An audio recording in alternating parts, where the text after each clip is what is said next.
PS4 Pro with a copy of Final Fantasy 15 in tow with it. Get that smooth 60 FPS experience. Additionally, for a $150 cumulative donation, you will be entered for a GDQ custom Corsair PC. So if you've been looking to upgrade and maybe you want to try your luck, this could be your opportunity.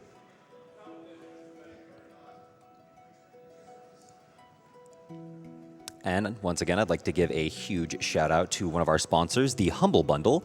Humble monthly subscribers get over $100 worth of games for only $12 every month and get to keep the games just like a regular Humble Bundle. The Humble Trove is a new collection of Humble Originals and other DRM-free games, and it's only available to Humble monthly subscribers.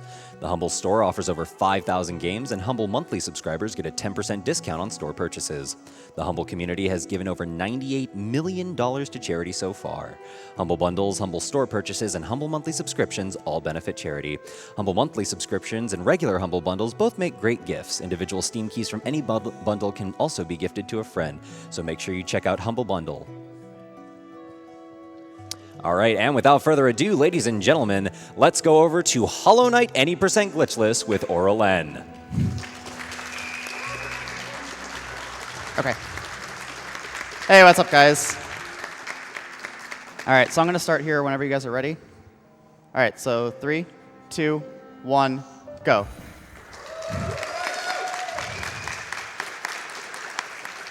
All right, so this is Hollow Knight Any Percent Glitchless. This game is fairly new. It came out in February of this year, and it's quite simply described as a Metroidvania. The best way I've put it to other people is that it's kind of if Ori and the Blind Forest and Dark Souls had a baby. It's kind of Ori's stylistic, touches and kind of artistic style with Dark Souls' kind of storytelling and general approach to how everything is presented. So I guess the first thing I'll explain is the interface of the game. So up at the top left, you see I have a big circle and 5 little masks. The big circle is my soul gauge. You can think of it basically as like a mana bar. So every time I hit an enemy, it'll fill up a little bit, and I can spend a third of the meter to either heal myself or use a damaging spell, which I'll be getting in a little bit.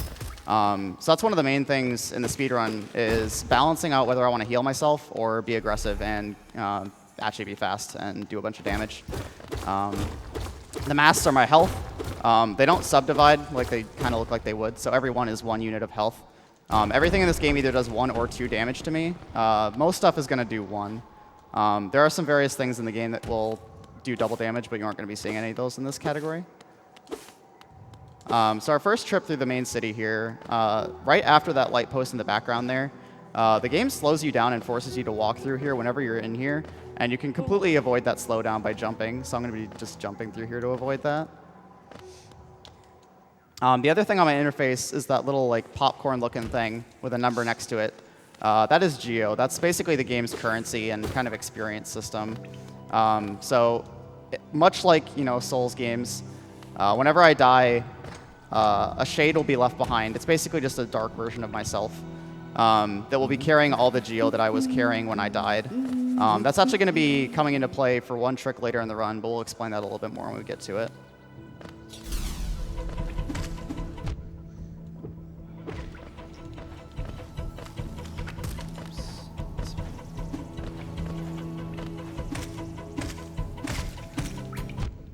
So this is one of several little enemy gauntlets that we're going to be locked into.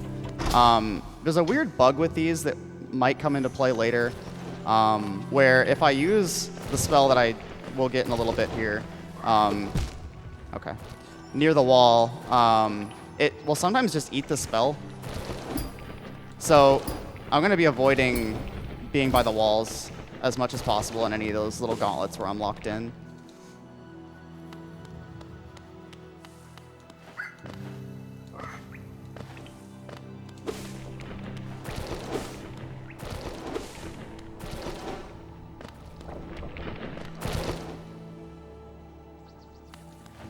So right now, pretty much what we're doing is just going along the fairly linear opening path of the game to the first boss, who we may or may not actually be fighting.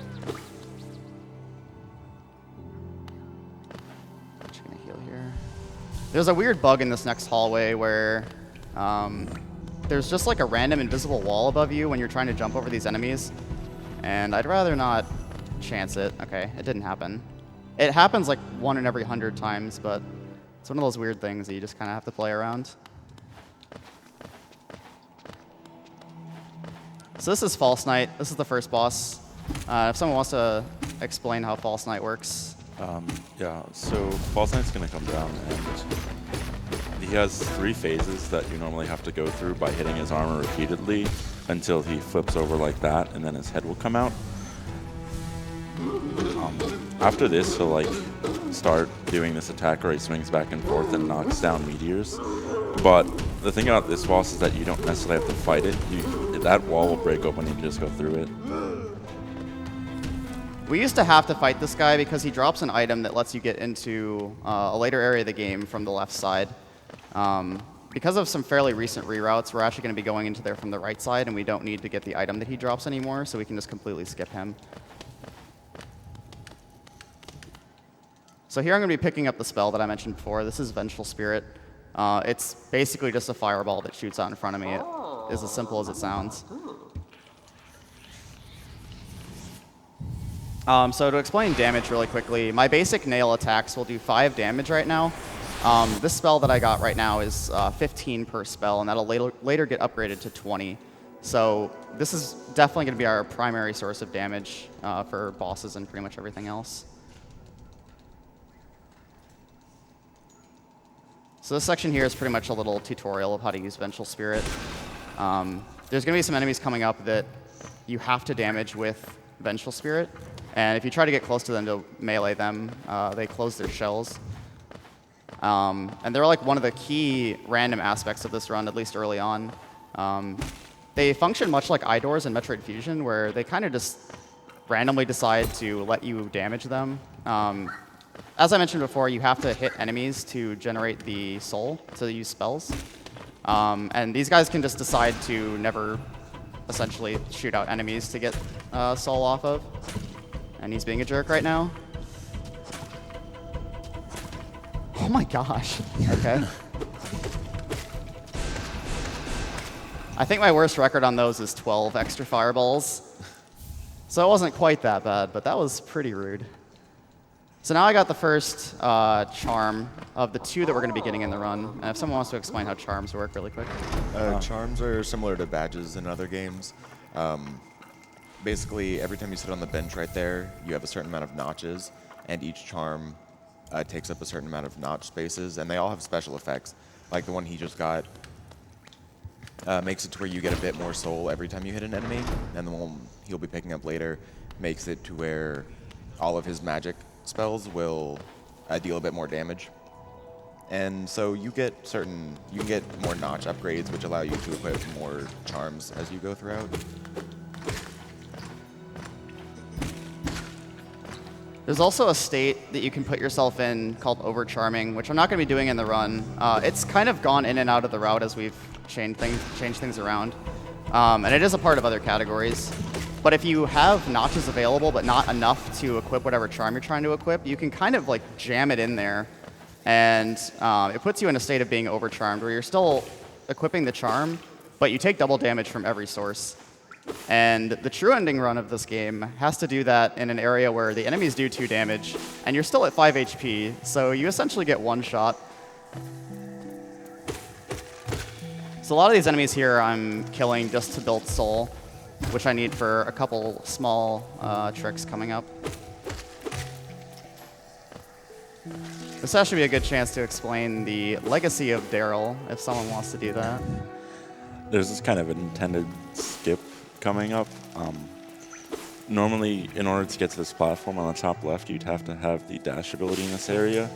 But by manipulating the AI of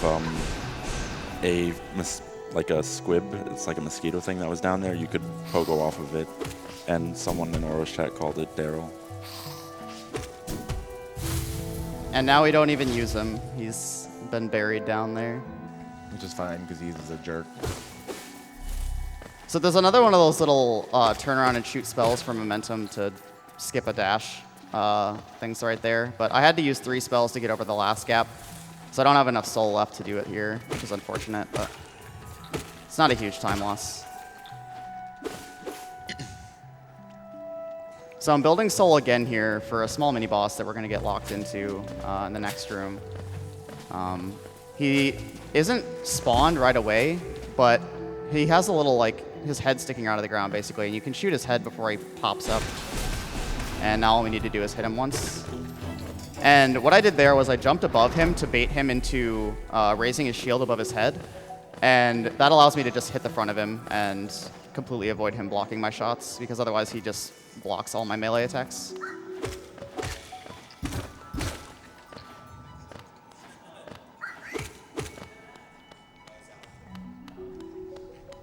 So building Soul again here for the boss that's coming up. This is the first like actual boss.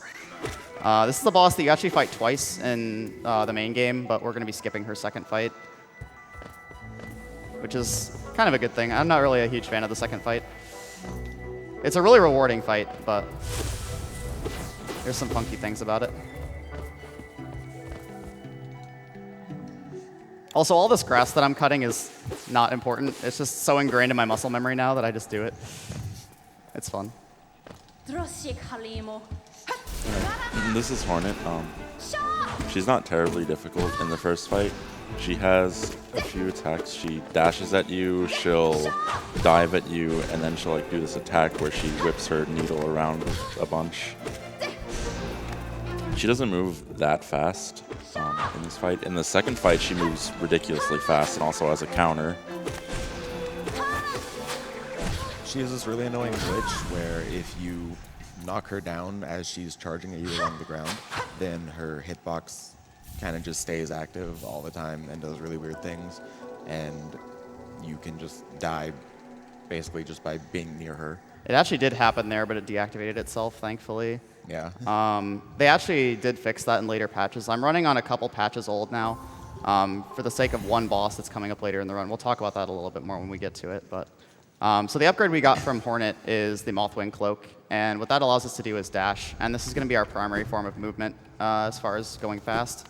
The main thing to note about the Mothwing Cloak is basically you have one charge of a dash whenever you're on the ground. If you dash off of a platform, like I just did there, you maintain that charge in midair. So a lot of what I'm going to be trying to do in my movement is resetting that dash storage in order to dash as much as possible. Once I get the next upgrade as well, that will also allow me to reset the dash counter.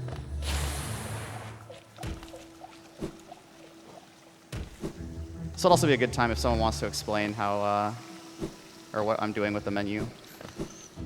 So whenever you open up the menu when you are not on the ground, for whatever reason the game just kind of forces you down to the ground as fast as possible. So like you saw either there at the very beginning of the game, whenever you have the menu open and there's a long stretch of just nothingness below you, if you have it open, he falls much, much faster for some reason. Also cancels the landing lag. Yeah. If you fall with the menu open and he gets like staggered sometimes when he hits the ground, but if you hit the ground with the menu open and then close the menu, then you can move instantly. We have a $5,000 donation from wow. Anonymous. Wow. That says, praise be to the developers on their forges of silicone, to the speedrunners forged of wit and great will, and to the spectators of spirit without bound. Through their dedication, may GDQ last eternal. Votes to runner's choice. Thank you. We also have a $50 donation from Ron Blade that says, for a glitchless run, I sure am seeing a lot of bug abuse.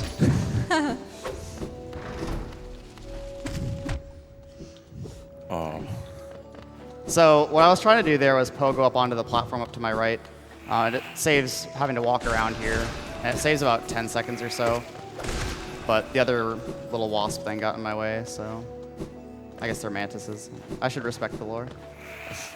Don't save warp here. Thank you. So this is the Mantis Claw. This allows me to wall jump. So whenever I cling onto a wall for a wall jump, that also resets my dash. So I'm going to be clinging to walls a lot of falls to reset my dash as well. That's one of the biggest things to optimizing your movement in this game, is just making sure you're resetting your dash as much and as quickly as possible. So what I just picked up there is a Wanderer's Journal. That and another item I'm going to be picking up later are going to be for the main purpose of just selling them. The geo route in this game is really, really tight as it stands, and I pretty much need as much money as I can get. So what he just did there is just a basic save where every time you sit on a bench, you get healed up to full, and it saves the game. And so we warp back to the one that he just warped to there in the Shaman's Hut, I think 3 or 4 times. So the entire time that he's going through this area, he can't sit on another bench until the trick coming up right here in a bit. So normally you can do that to heal back up to full, but so he either has to not take damage or waste a bit of soul to make sure he doesn't die and go all the way back there.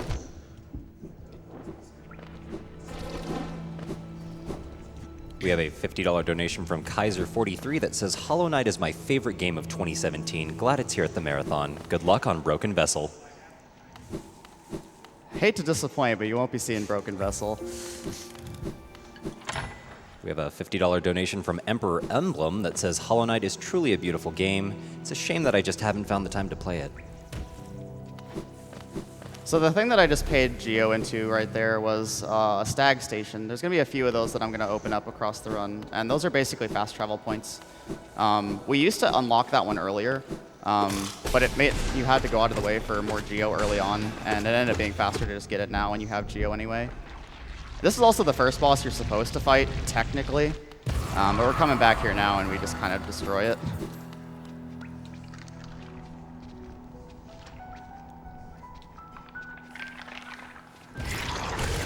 That was actually pretty good luck.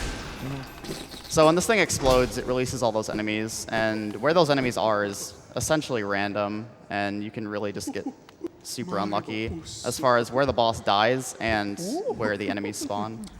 So I'm buying the second charm of the run here. This is Shaman Stone. This is going to increase the damage of my spells by 33% and increase the size of their hitbox, which actually is pretty relevant.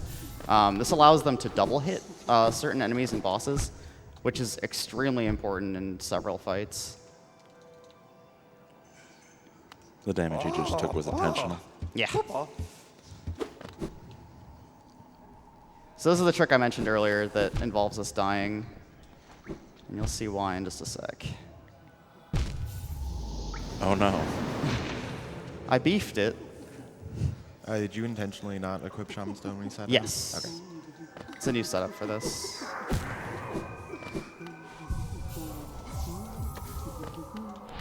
And he's being mean. All right. Okay, gotta do it again. For whatever reason, that setup hasn't been working for me, like, only today.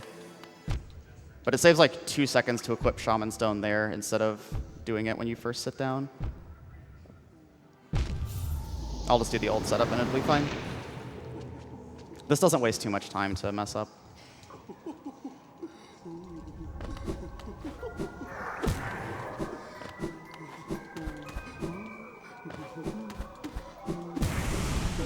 There we go.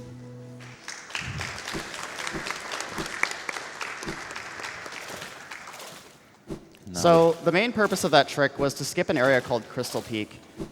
Crystal Peak has 2 barriers of getting inside of it. One of them is Desolate Dive, which is a spell that we don't have. We used to get, but we're not going to be getting it anymore.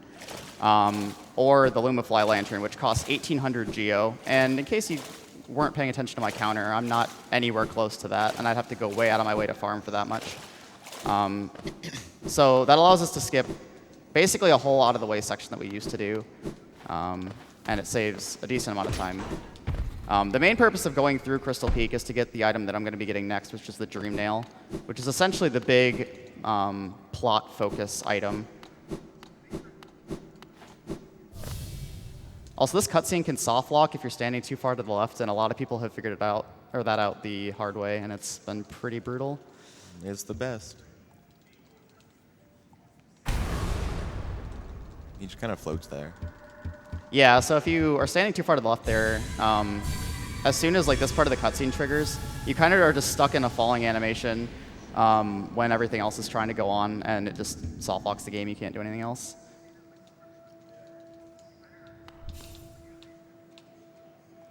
So So here I have to do this little platforming section with a bunch of blocks that spawn in front of me in order to get the dream nail. So that should be a good time for a couple donations if you have some more. I do indeed.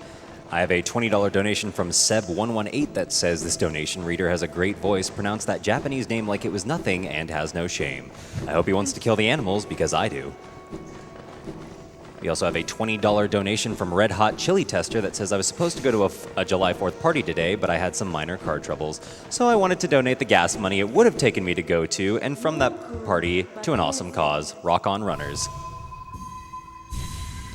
So this is the dream nail. The main purpose of this is, one, it allows us to press Y and hold it, and it basically has it's like a second attack. But instead of doing damage, it generates soul. So I'm going to be doing that in a lot of downtime during some boss fights to generate soul. It's also required to defeat the main 3 plot points of the game, which are the Dreamers. The Dreamers were the 3 larger bugs that appeared when he activated that cutscene right there. Yeah, so the main goal of this run is going to be to defeat 3 of them, which unlocks the chamber that the final boss is locked in, and then we just go to the final boss.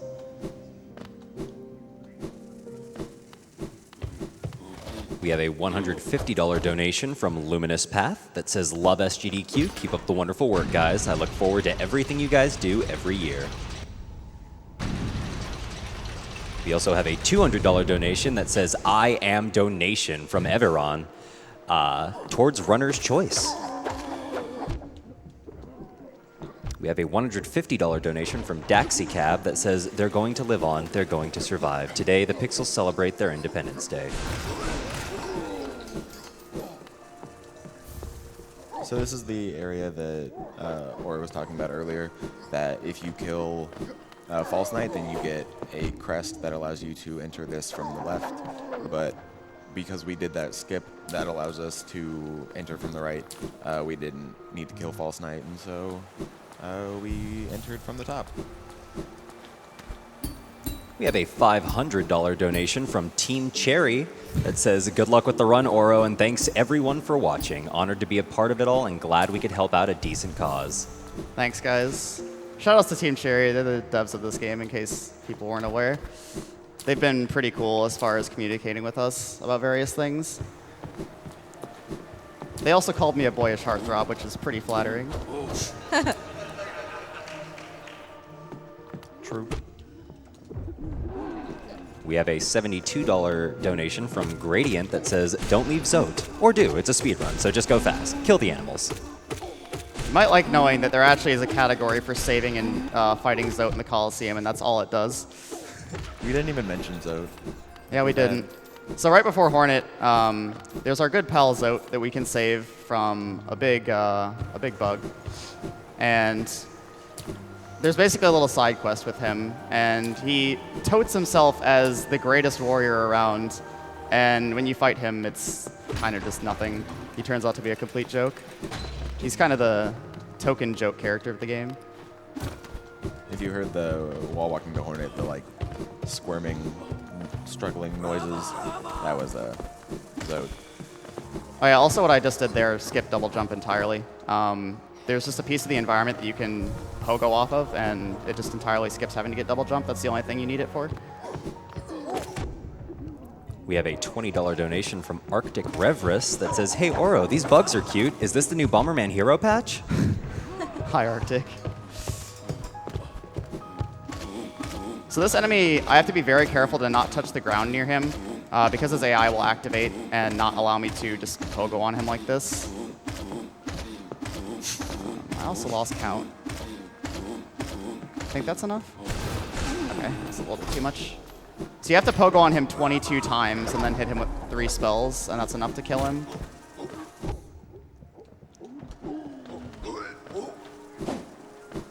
Those guys can do 2 attacks. They either jump or dash at you, and so it can be pretty annoying because you have to just react.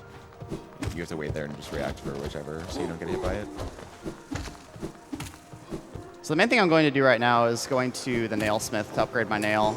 There's one nail upgrade I'm going to be getting because it's essentially free. It only cost me Geo to get. The rest of them require items to get. And this is going to essentially double my damage. I'm going to go from 5 damage per nail hit to 9. And that's going to help speed up the bosses quite a bit. I also need to sell a couple of the items that I've been picking up, because we're going to need a lot of Geo after this next fight.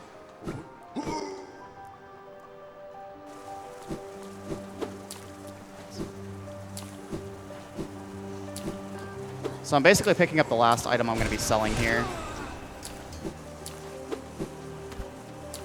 Okay, that's fine. You're just doing your own thing. That's fine. Usually you can just kind of blitz through there, but I took a little bit too much damage getting up here, so I kind of want to be a little safe.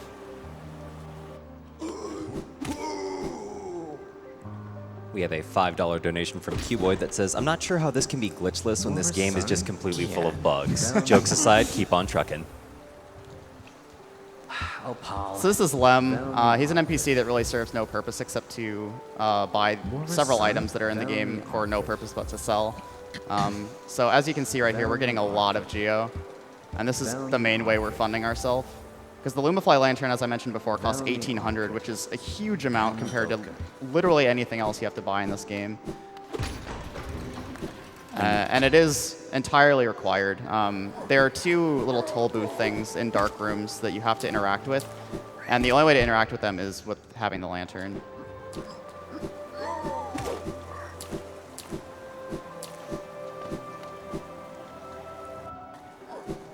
That is one fun little different thing that the glitched categories get to do instead of glitchless, is they get to go out of bounds and skip the toll booths that require the lantern. Thought I'd be high enough there. Okay, that's fine. So yeah, they get to go out of bounds and completely skip those rooms and do sections of it completely in the dark, which is pretty cool.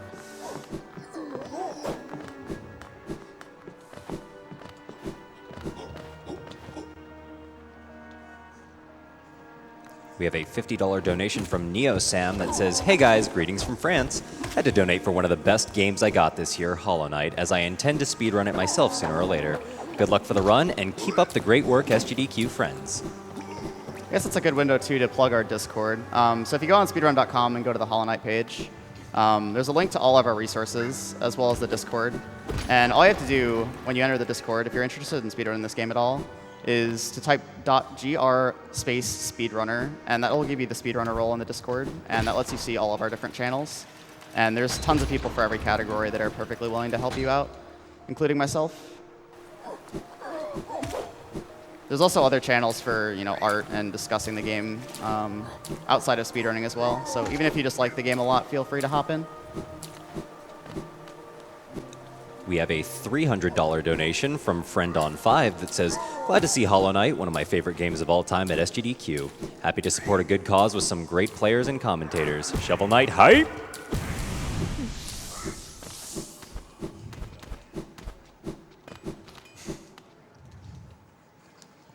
All right, so now we're going to upgrade our nail. As I mentioned before, this is going to bring our nail damage from 5 to 9, which is going to speed up bosses a significant margin. And we actually have another one coming up pretty soon here.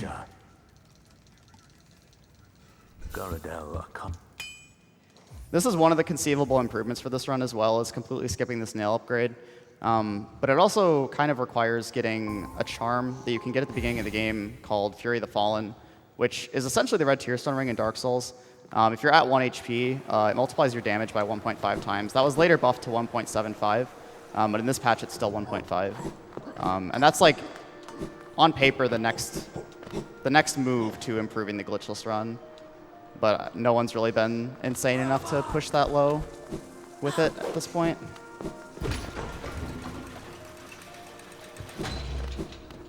There's just so many fights in this game where being at 1 HP is just really, really awful. Like this one. Shoutouts to walls not existing. So these are the Abyss Watchers. What he just did was drop a chandelier down, and it killed one of them right away. Now there's 5 of them that he has to fight. First he has to fight 1, but then from then on he'll be fighting 2 at a time. They mainly have 3 attacks. One is that rolling attack, one's a bouncing attack, and then there's a sword swing. It's kind of randomish what they do. Later on, they have a variation of the roll in which they roll backwards. This is another area like you were talking about earlier with that mini-boss, where if you're too close to the wall when you use a spell, it'll just kind of get absorbed and not do anything. So he's going to do his best to stay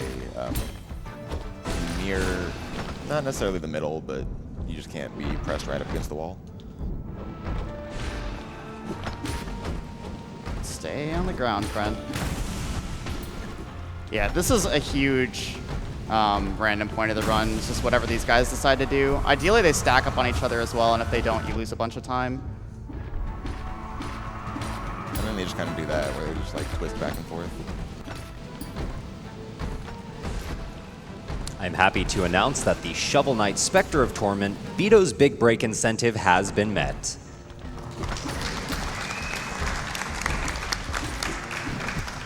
Okay. That was kind of just the result of a couple unfortunate patterns and me mistiming a pogo at the end there.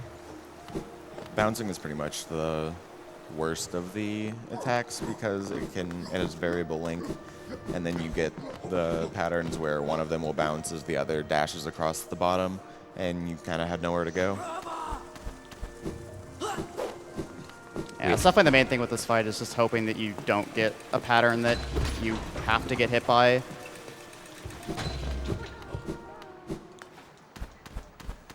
We have a $50 donation from Link Cloud that says, been having a blast watching all these games getting destroyed. Thank you to everybody involved at GDQ.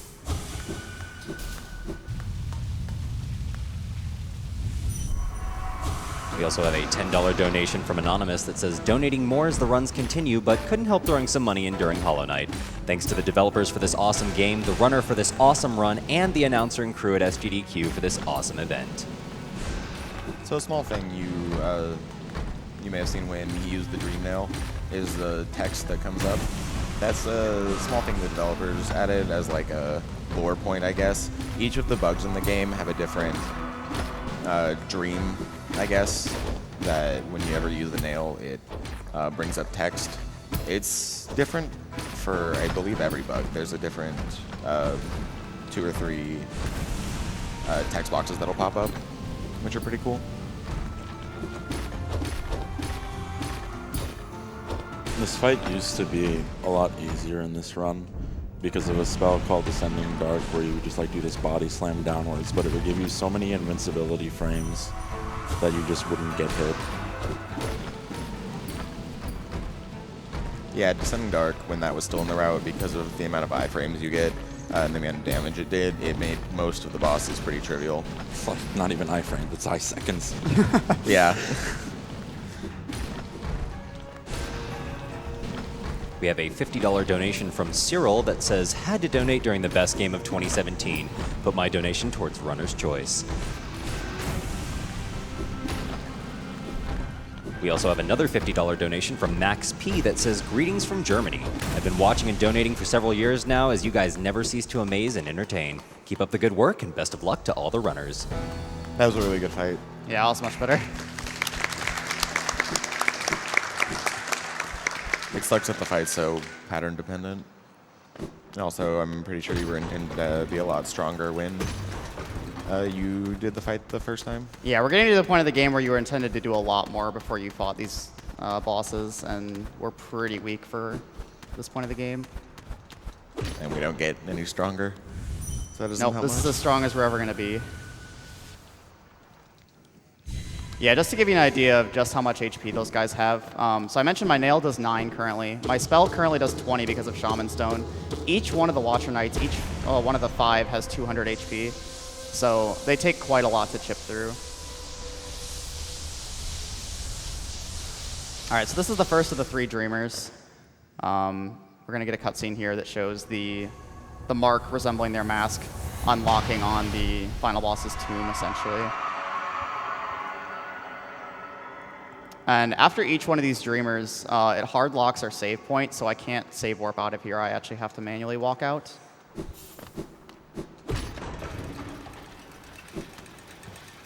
We have a $50 donation from Alta Biscuit that says, you know, Glitchless is sometimes referred to as bug limit, but that doesn't sound accurate for this game. Hi, everyone on the backup couch. Good luck, Oro. We're rooting from you. Hi, Alta. Hi, Alta. Hi, Chops. We also have a $50 donation from Anonymous that says, found 50 bucks on the side of the road today, so I thought I'd give it back. Happy to see Hollow Knight being run as it is one of my favorite games of the year. Good luck to all the runners and save the animals.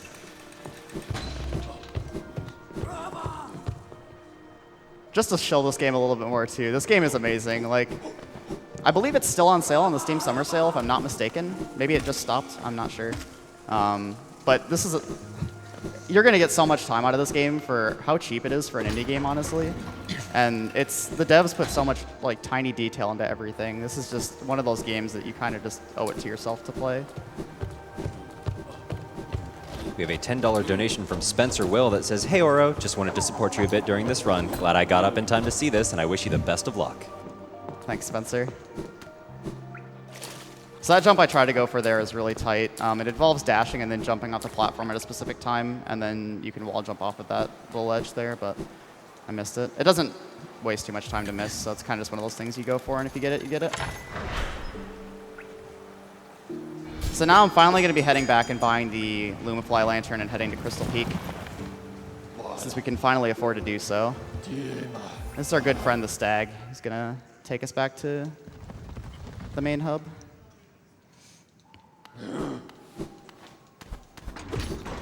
We have a $50 donation from Anonymous that says, I can't wait to see the Hollow Knight run. It was my favorite game when I was a kid. What? We also have a $60 donation from Nagilum that says, looking forward to seeing Grand Pooh Bear in the Super Mario run. Money goes to commentator's choice. Kill the animals. All right, so now we have the Lumify Lantern. We're going to be going back to Forgotten Crossroads and going into Crystal Peak. Crystal Peak is probably one of the most movement technical areas of the entire run. Everything in it is cycle-based, and a lot of those cycles are really, really tight. So I'm going to be trying to go through here as fast as possible and make all those cycles.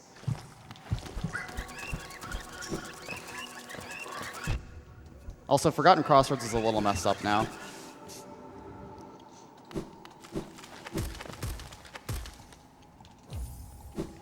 There's a bit of a lore point as to why Forgotten Crossroads is infected now, related to a boss that you can fight, but even if you don't fight the boss, it's kind of more important that the crossroads become infected, so it just kind of happens. Yeah, I believe it's it's either when you get the Dream Nail or defeat the first Dreamer. I never remember which it is. I think it's the first Dreamer.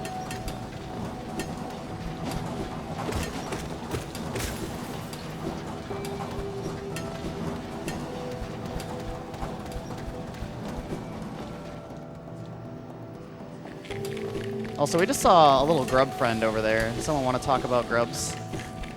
There are these little friends that are captured in these glass containers, and there's like 46 or something, I think, Of them scattered around the world, and you have to find them, and they make cute little noises when you free them.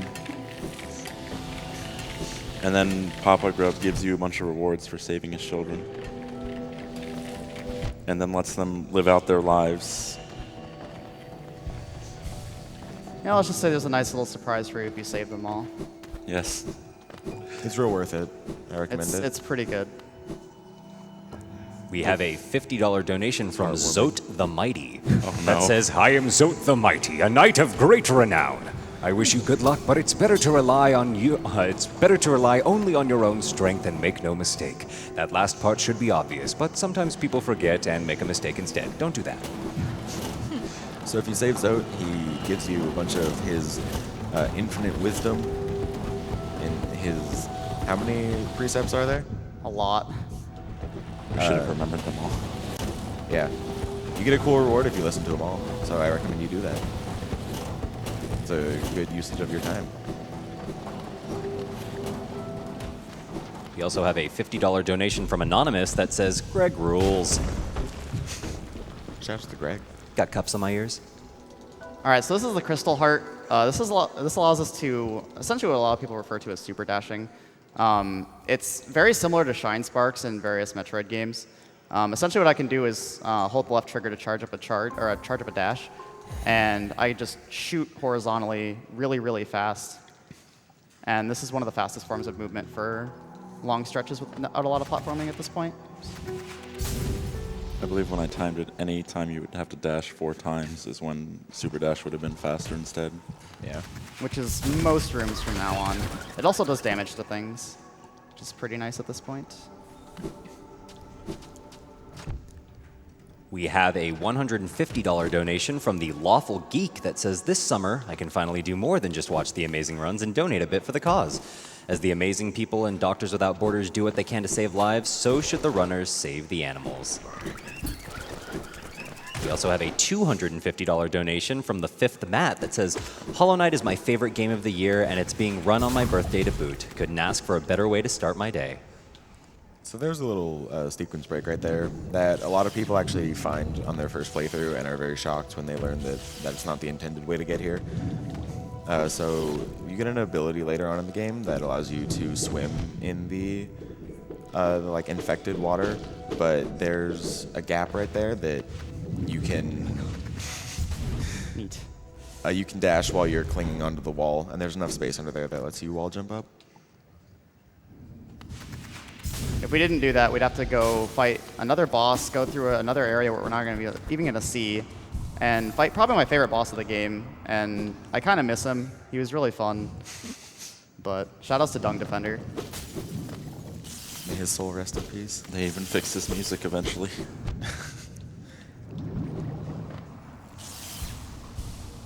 We have a $50 donation from My Aber that says, has anyone pointed out that there are bugs in this game, but also no bugs in this run? How droll. So here we have the most fun, least RNG-dependent boss of all time, Umu. It's everyone's favorite. This boss is also the sole reason that I'm running on this patch. In later patches, they gave him more HP after they fixed a small knockback bug with him. And this boss is extremely cycle-based. I can't damage him while he's doing all this stuff. And the extra HP almost always adds an extra cycle to the fight.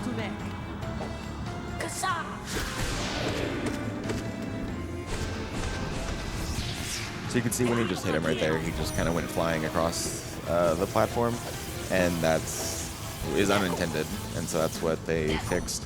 But they also buffed him a lot, which is a sad time. It's optimal to trap him under the platforms because then you can hit him up and he only has so far to go. You can do that, or you can either pogo off the top of him and you'll get trapped under the platforms.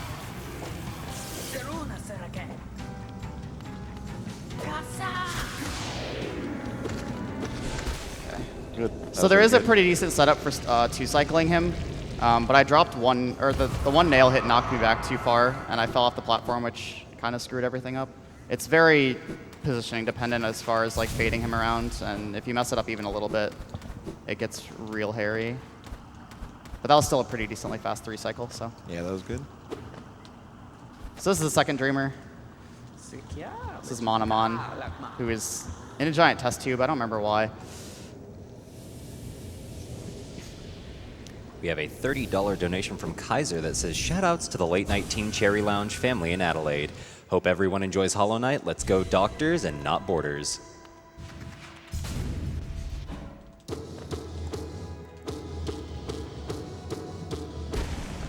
All right, so now that we have 2 Dreamers down, all we have left is one more Dreamer and the final boss.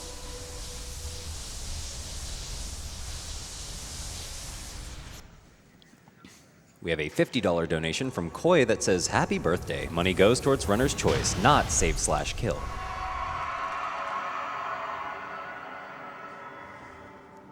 We also have a $32.10 donation from Anonymous that says, I'm glad to see this piece of art make it to the AGDQ floor. My personal favorite game of the year. While I would donate to complete the Colosseum of Fools if I could, alas, I'll put it towards the Majora's Mask glitch exhibition instead. So that ledge is really weird. It just randomly like kind of eats your dash and you just don't get a dash. I really haven't found any rhyme or reason to it. It kind of just randomly happens. It's unfortunate, but it's not a huge deal. There's a bunch of small stuff like that in this game that people won't really notice their first time through, or it won't really matter to them.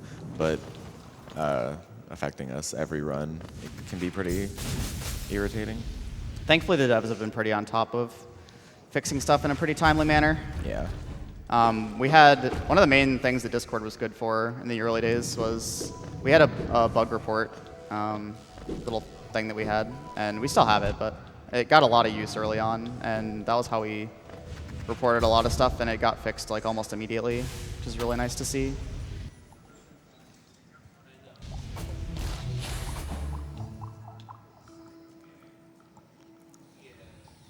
We have a $25 donation from Seika that says, "Hi guys, greetings from France. I didn't know about this game before, and once again, GDQ makes me discover a gem I'll have to buy. But before that, take the money I would have spent in the game to help the world become a better place. $10 to Reader's Choice, $10 to Runner's Choice, and the last $5 to Save the Animals.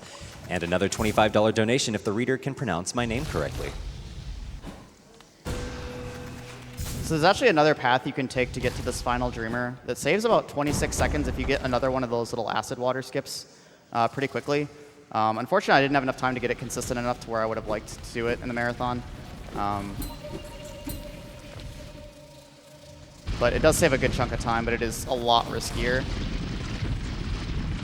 There's also a pretty risky enemy gauntlet along that path as well, and it has a really high chance of killing you, in addition to the acid water skip dealing damage to you every single time you fail it.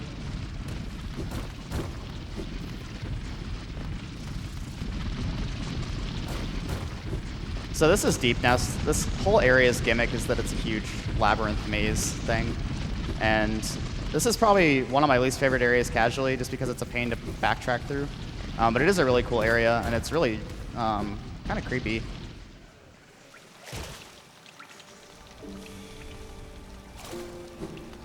So there's a few of these hot springs in the game. This is the only one we're going to see. Just sitting in them a little bit restores your health and your soul. And having full soul here is going to be really important coming up. And it saves me from having to hit a bunch of enemies.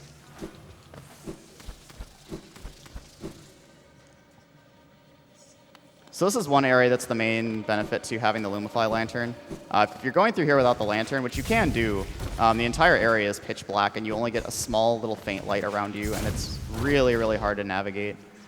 A lot of the enemies here are really, really annoying as well, so it can be really a pain to get through here without the lantern. This is probably one of the most fun and rewarding sections of the game to get the movement down properly, along with the first time you go to Fungal Wastes. We have $100 from Galaga Hero that says, "I can't wait to watch the Pokemon Heart Gold and Soul Silver run, so here's to enslaving and killing all the animals. Put this money towards nicknaming the Sentret Mr. Meeseeks." We also have a $50 donation from the Muffin Man that says, "Had to donate during my favorite Dark Souls Metroid bug fencing simulator. Save the animals." Or I have an important question for you. What is it? Are you going to be saving the grub? Of course I am. Okay. So this is the one grub that we passed by in the run, and you all need to experience how cute they are. So There's some people I've watched that don't save it, and it makes me... it's disgusting. Yeah. How could you? They're all heartless. It's even faster than saving the animals in Super Metroid. Like, there's no reason to not do it.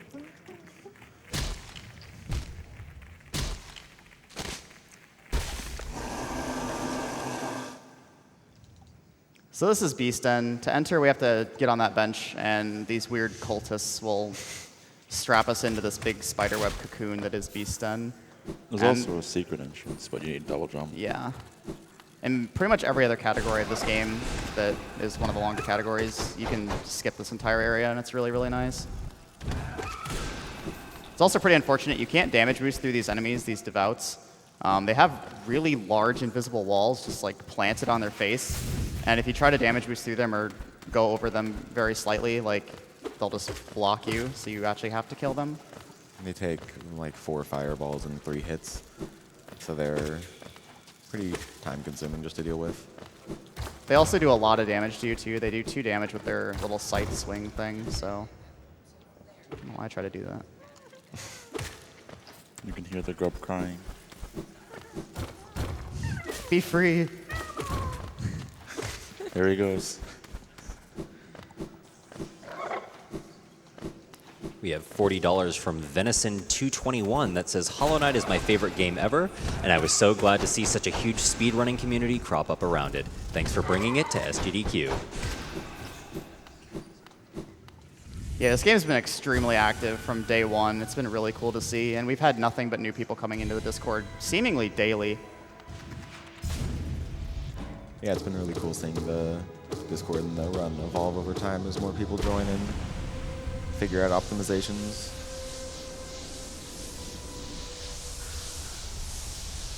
All right, so that's the last streamer down. We're going to head back and take care of the final boss. That's the one dreamer that there isn't a boss associated with, which kind of sucks because the bosses in this game are really cool. But they have the beast and like labyrinth, I guess, before it.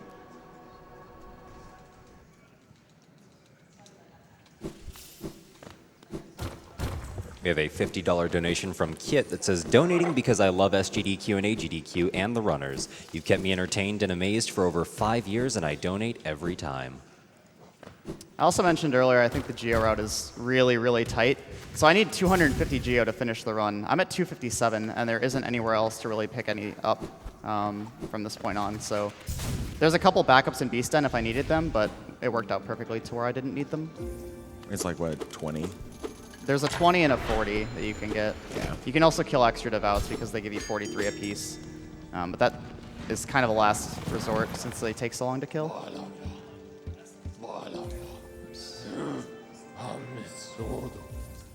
Also, Albino is not a fan of the Stag Station. Defies the Lord. Oh, yeah. Just upset there's no Stag Station in Basin.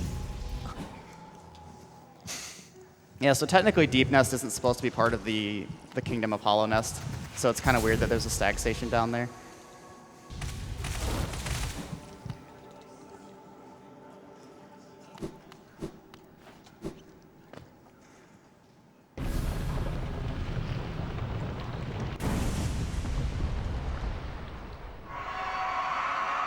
So the Temple of the Black Egg here is, in theory, you're supposed to come here at the beginning of the game when it's not infected and see the full egg with all of the Dreamer masks on it. So the little cutscenes you've seen every time every time one of the Dreamers was killed was breaking open that egg that he just passed through. This is the final boss, Hollow Knight. It's the previous vessel that came before you. This boss essentially has 4 phases. There's like no clear indicator of it changing except for the second to third phase. But for the first phase, he'll do most of these physical attacks where he swings, so like dash, sometimes he has a counter. He can also teleport. When he enters the second phase, he'll start doing like the orange goo ball attacks where he'll like shoot it or some other stuff.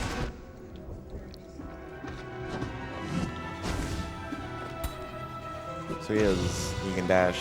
He has a parry that you saw right there where he holds his sword up.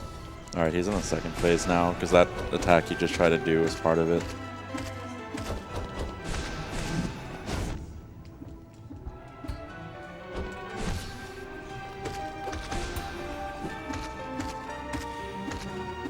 This is the third phase now. He's going to start stabbing himself, and no matter what damage he does while he's stabbing himself, it will only deal 1 damage.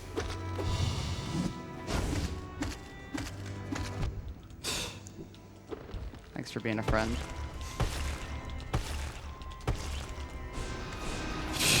Nice. RNG manipulation. Yeah. See, look at him go.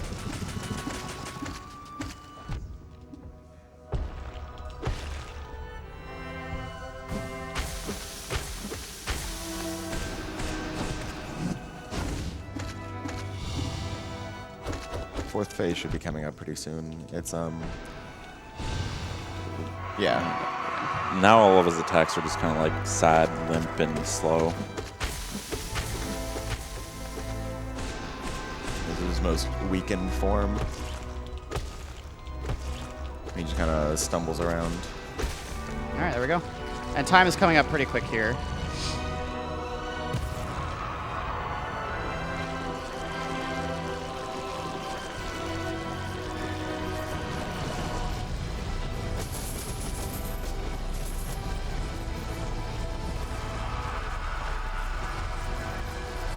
And time.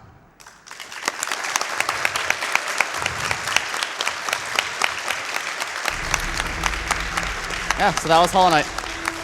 I want to give a couple quick shout-outs. Shout-outs to Team Cherry for making an amazing, amazing game and being super supportive of speedrunners throughout, the months that this game has been out. Shout-outs to the other runners. Shout-out to Mickley. Shout-out to Fireborn. Shout-out to Sean PR. Anyone else who I'm forgetting, I'm sorry.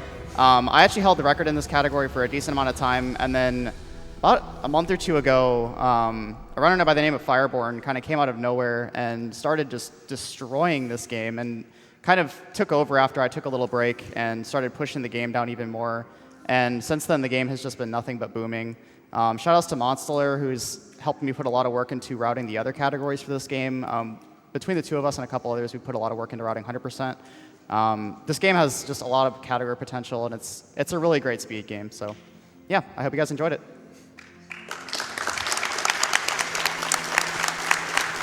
And thank you so much, Oro, for that amazing Hollow Knight Any% Glitchless run.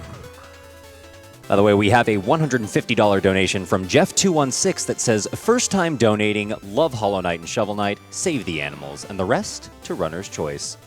Also, a quick update on the Save the Animals, Kill the Animals incentive. Kill the Animals has just taken the lead with $15,791 to Save the Animals, $15,710. We have a $20 donation from Rowan219 that says, greetings from Scotland, love watching GDQ, and happy to donate to such a good cause. Okay. And we are going to go ahead and go on over to an interview with the brothers, A Tale of Two Sons, with Darkman and OTDK.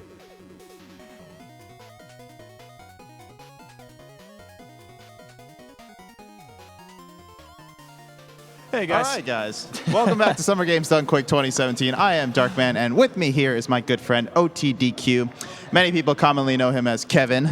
Kevin, welcome. Thanks for taking your time to do this interview with me. Thanks, man. So you are going to be running Brothers, A Tale of Two Sons. Yeah.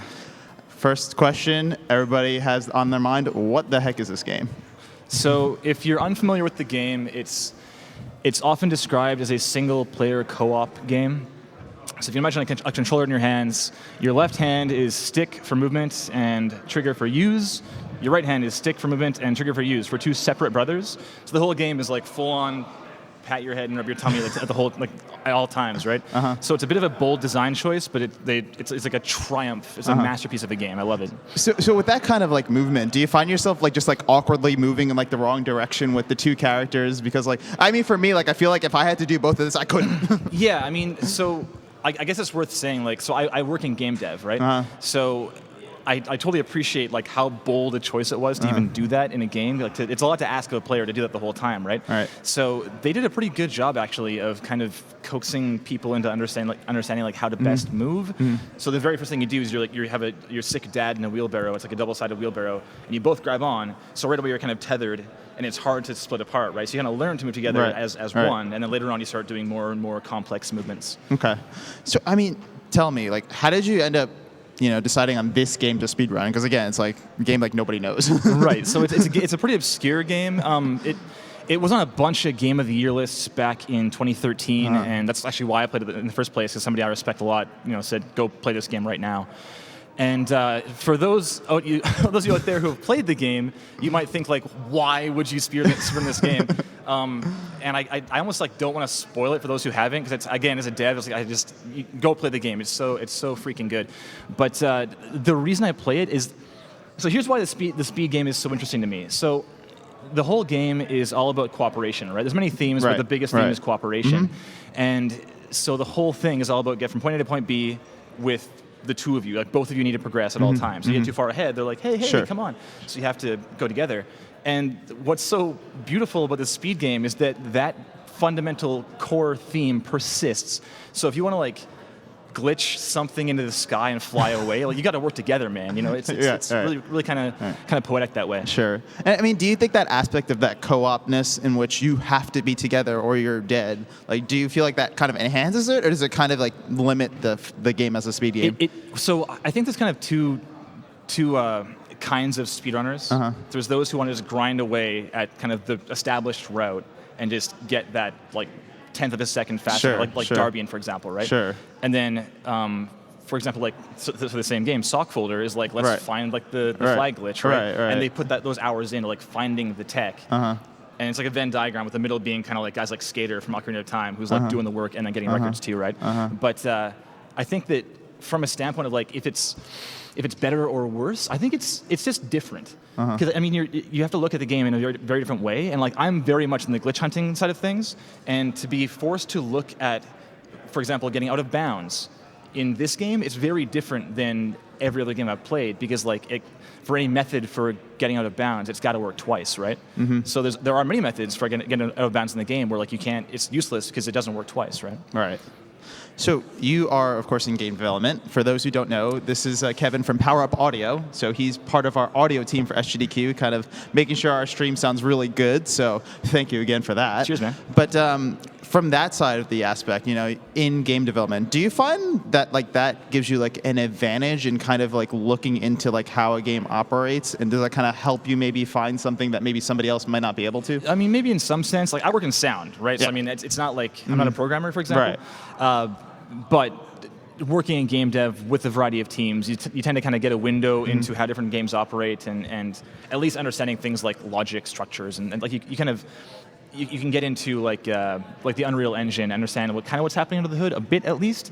And I totally do use debug commands and such while glitch hunting to see kind of what's happening under the hood, and Right. just to better inform your efforts. Sure. So like maybe, but I think anyone could probably learn the same thing, Okay. All right, fair enough. All right, we're going to take a couple of social media questions. So first question we got, the hard-hitting question, which is your favorite son? You don't even have to answer that question truthfully. You could just give me like anything. You can say I'm your favorite son. That's fine. I'd appreciate it if you So did. from a narrative perspective, I think so the two sons are Naya, who's the older brother, and Nai is the younger brother. I think from a narrative perspective, I like Nai more because he's just more playful, and he's kind of the one who's like just he's a menace to the society around him. He's really, really fun. Right. And from a glitch perspective, I think Naya has like the funniest things that can go wrong. So I would go with Naya, sure. All right, I like that. All right. Important question here. Would you recommend the game for a new runner starting out? No. Straight up, I would not. It's so again, if you've not played the game, I'm gonna do something probably unusual and like ask you like you don't watch the speedrun. There's so many great runs before and after me. Like you don't have to watch my run. It's fine. But for those of you who have played the game and want to speedrun it, basically there's not like a lot of moment-to-moment speed tech. It's not like Super Metroid, but it's the kind of thing where there's many chapters and there's, for the most part, one major skip per chapter, and they're all like brutally volatile. So it's, as a first game to speedrun, it's asking a lot of you, certainly. Okay. I'm not even going to ask this question. I'm just going to let us scroll down to the last question and just put that on screen, and I just want you to I just want you to answer this, as truthfully and as best as you can. From Kingsman. What's up, Kingsman? I watched Kingsman play Brothers on Twitch for the first time like last week. And he said he was going to watch my run. That's so cool. What's up, man? I don't know. It's a hard question to answer because I've been going kind of up and down for a long time, but probably like a year or something. I don't know. Okay. It's been a while. I mean, it is a pretty incredible beard. Thanks, man. Yeah, it's like +1 to indie game dev, Yeah, there you go. All right. Final question. As somebody from Power Up Audio, obviously, you very much have a tune for audio. How would you rate the audio of this game from 1 to Brothers? From one to 2 Brothers? I would give it probably like 1 3/4 Brothers out of 2. Okay.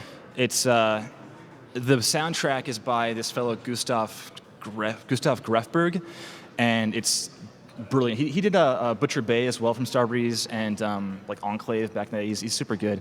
So from music standpoint, it's fantastic. From sound, it's like pretty much bug-free, man. It's really good. There's like one small thing that you wouldn't notice, like I would notice with a tuned ear, but every player in the world for sure didn't hear it. So whatever, it's fine. All right. So we're running out of time. Final shout-outs, Kevin. Yo, so really quick, Power Up Audio as a game developer here running a game. We're pushing for game dev folks out there in the viewership right now to donate during my run. Coming up at, I don't know, it's like after Shovel Knight, after Wheel of Time as well. So I think as a game dev myself, it's really easy working in games to feel like you're not really doing anything for the world. Like at large. Like, sure, you're making people happy and Sure. such, and like, it changes people's lives in small ways, certainly. But I think this is a great way to help an incredibly important cause that is at MSF. They're doing amazing work around the world, and this is a great time to do it. So if you're working in game dev, it's #devs4MSF. You can go to twitter.com/powerup-audio and see the tweet there, and retweets help a lot. So thanks so much. All right. Well, Kevin, thank you very much Thanks, for your Darkman. time. Appreciate it. So I am Darkman. With me, of course, OTDQ, also known as Kevin. He is going to be running Brothers, A Tale of Two Sons, but we are going to throw it to the host. Thank you very much, guys. Give me just one moment.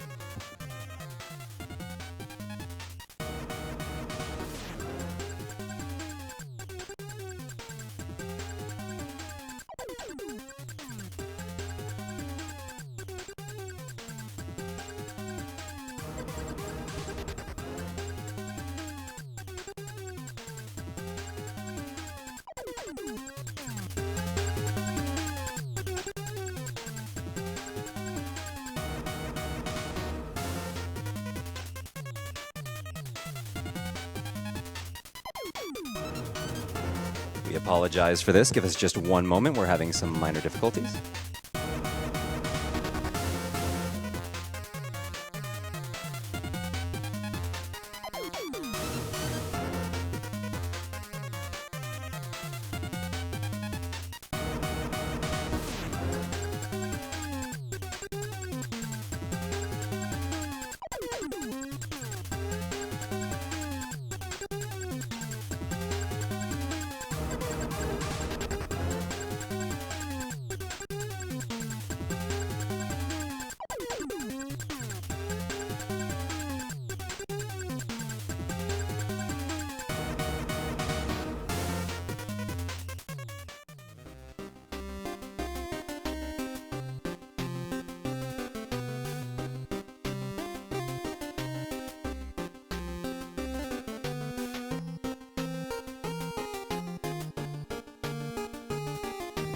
All right, ladies and gentlemen, without further ado, we are going to take you now to Shovel Knight Spectre of Torment with Munchakoopas.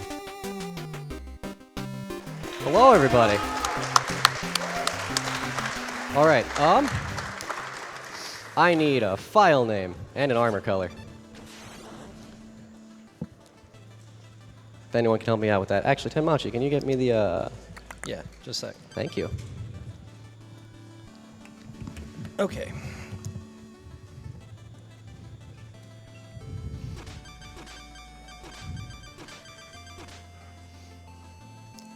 What is this name? So did Purple end up winning it? I think purple won. Whoa, there's my voice. Do we have updates on the file name and armor color? Oh. What? Dun dun dun.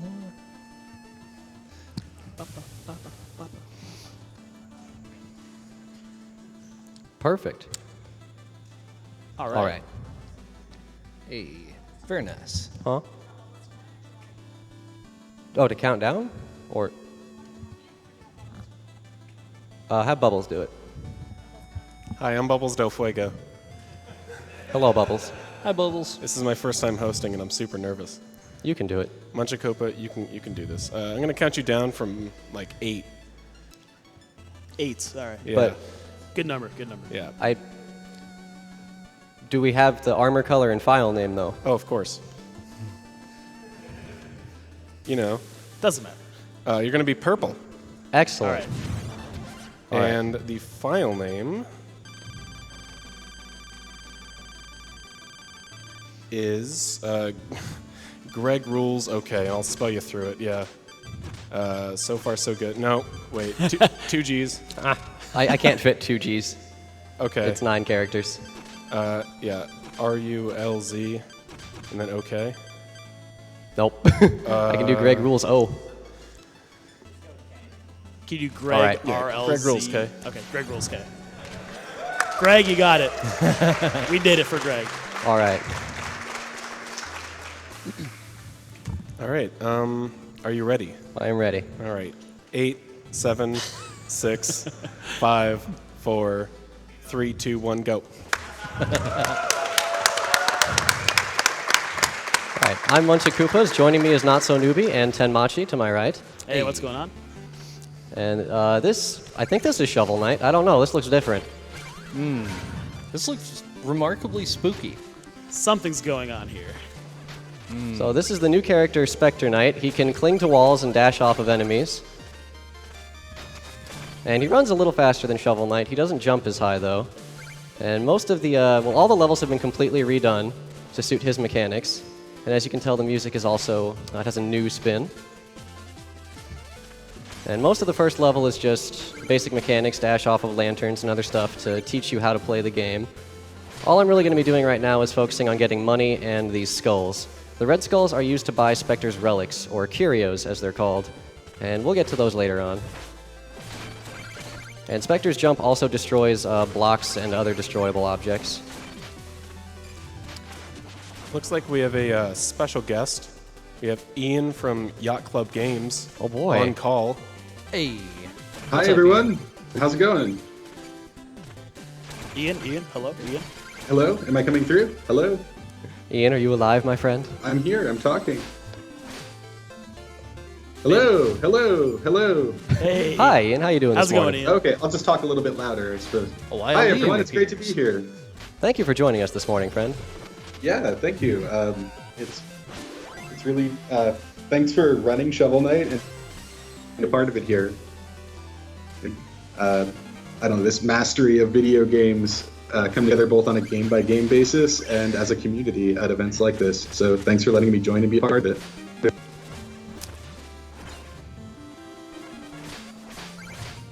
So what did I miss? Why are you purple? What's happening? Who's this? going on? Spectre fell in a big bucket of ink. That's why I'm purple. All right. New Spectre, Ah, yes, who the dis? start of this tale. Yeah, you already went through some of the base move. Yeah, Spectre Knight's a quick